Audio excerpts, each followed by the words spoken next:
Hello there. Welcome to Tango in the Tempest. My name is G. Today I'm in complete awe as I've had one of my favourite albums of all time drop in and visit the studio this evening. He agreed to sit down and give us a peek into his soul. I put on my metaphorical lab coat and stethoscope and probed at times uncomfortably deep into what he really cares about and his thoughts about the world today, life and spirituality. Platinum is his favourite colour, and he was created by arguably the most successful rock band in the 80s. He has been sold over 15 million times and has flooded the radio waves internationally with his songs. Ladies and gentlemen, I present to you the interview of 1986's Van Halen album, 5150. I hope you enjoy this as much as I did.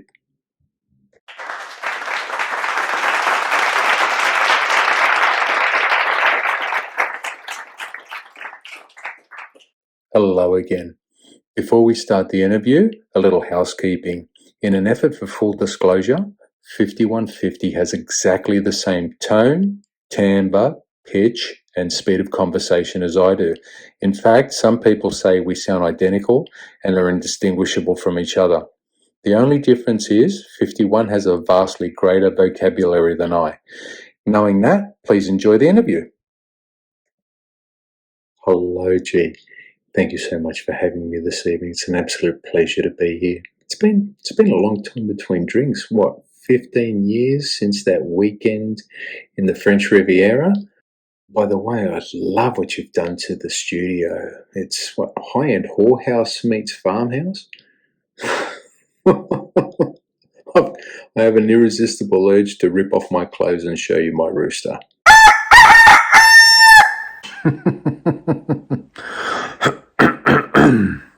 Gee, thank you so much for coming this evening. It's an absolute pleasure having you here. True to form, that acid tongue and that absolutely razor-sharp wit will make for a captivating video, no doubt. If you don't mind, I'd like to ask you specifically about your family and your family life. Yes, of course. I'm one of 12 studio siblings. I have 2 live siblings, 2 compilation siblings, and 56 singles, nieces and nephews.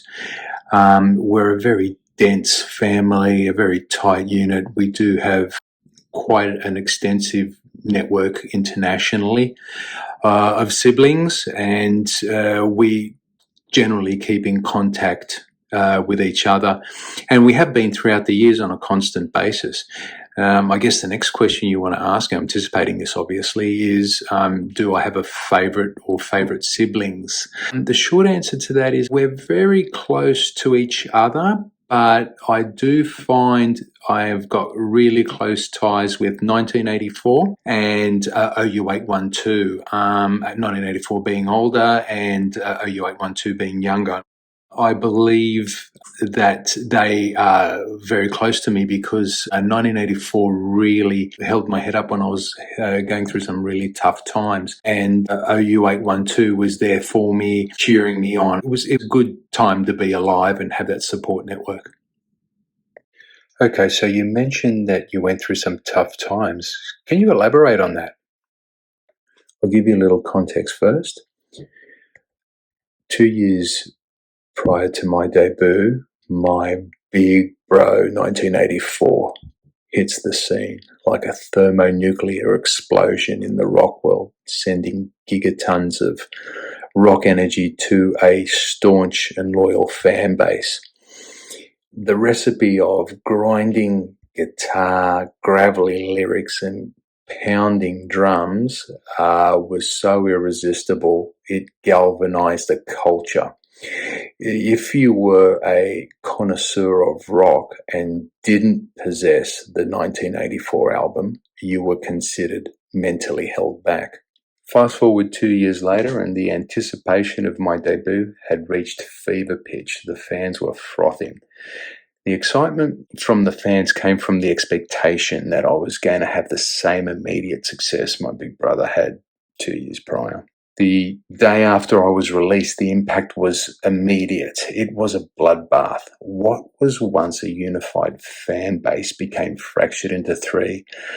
1/3 of the fans, the staunch rock pigs, wouldn't piss on me if I was on fire. The other third were ambivalent. They could take it or leave it. While the remaining third thought I was cool. The act of me splitting the fan base was like a blow to the scrotum. I felt sick to my stomach. Unlike my big brother who hit the ground running, I just hit the ground. The joke was I wasn't good enough. It was a shocking time, many fans running amok with pitchforks and torches looking for some witch to hunt. It was a baptism of fire. Come to think of it, I remember some of the most common statements made by the old fans. And they were statements like, 5150 wasn't worth the plastic it was made from. Well, a fucking sellout. Piece of shit album. Wouldn't wipe my ass with the lyrics. You can't be a legitimate rock band if you use synthesizer. Blah, blah, blah, blah, blah.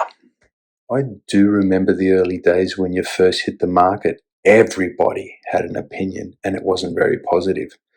Firstly, what was the issue with the angry fans? Secondly, how did you deal with the media pushing you to the edge of the building and screaming, "Go ahead, jump"?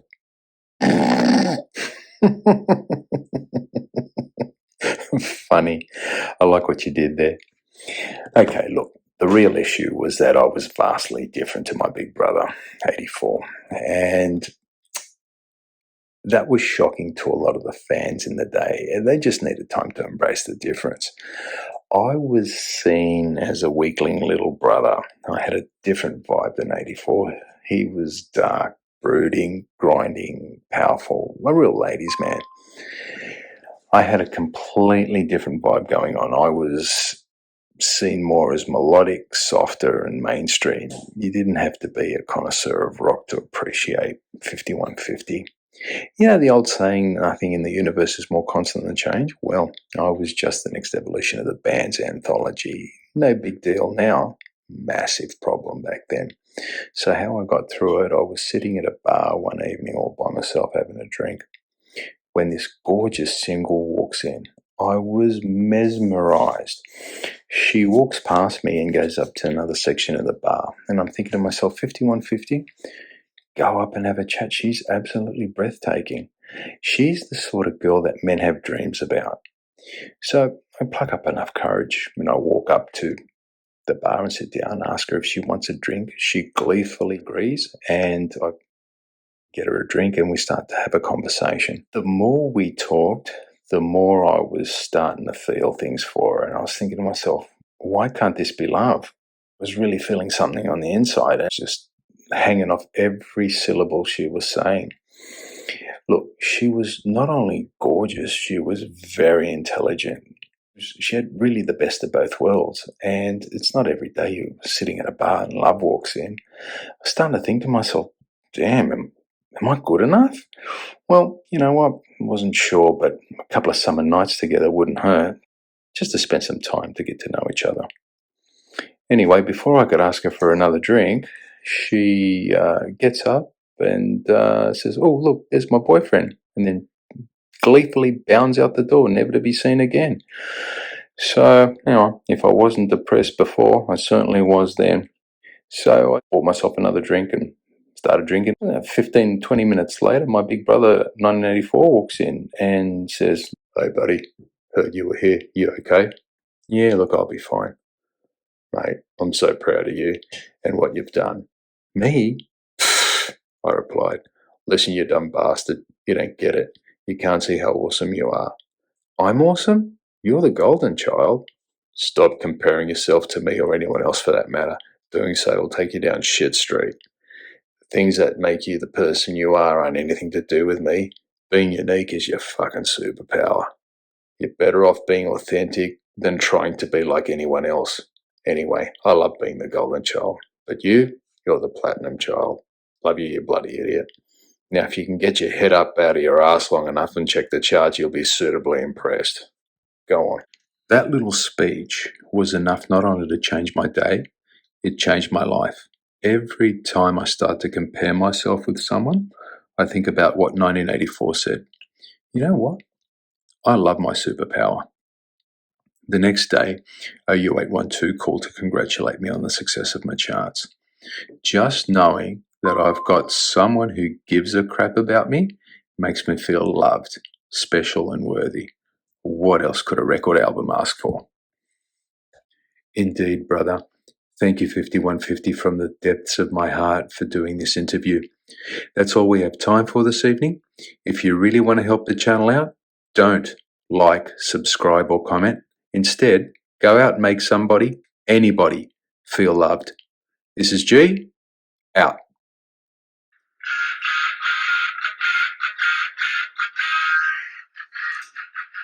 Hey 51, do you remember that greasy little kebab shop in the French Riviera? How can I forget? It was after the incident in your hotel room. Refresh my memory. How much did the hotel fine you for the mess? It ended up being close to 14K Australian. Wow, that's right. Hey 51, you feel like a kebab? Yeah, sure, where? There's a great little kebab shop just around the corner in Shit Street. No. Shit Street. SCHITT Street. Are you kidding me? Yeah.